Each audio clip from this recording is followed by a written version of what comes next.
everyone, a powerful 7.3 magnitude earthquake struck the city of Calamba, Laguna just a few hours ago.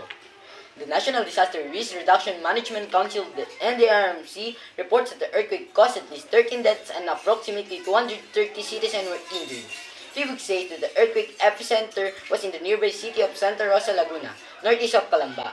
All classes in the city were immediately suspended after the earthquake. And now, let's hear about the updates of the earthquake from reporter Cara Santos, live in Barangay Simsim, Calamba, Laguna.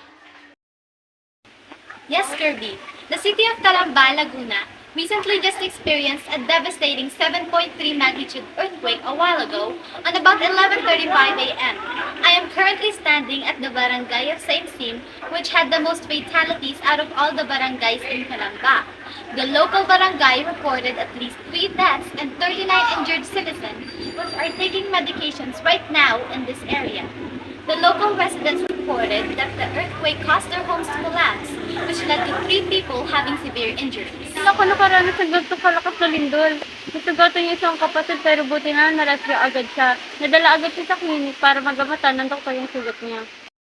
Nandun lang naman po ako sa bahay ng kaklase ko kanina.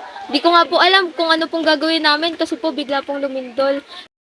Malakas na lindol kanina pero buti ang nakalabas agad kami sa bahay at dumiretso na dito para sigurado kami na ligtas kami. Several buildings and roads were damaged, and there were also some reported landslides throughout the city. The local government unit of Calamba immediately announced a class suspension in all grade levels after the earthquake. They also provided relief goods to the residents who flew to their nearest evacuation centers. That is the current news here on Barangay Simsim, Calamba, Laguna. Back to you, Kirby. Thank you, Cara Santos, and that is all the current updates on the city of Calamba, Laguna. This is Moonstone News reporting.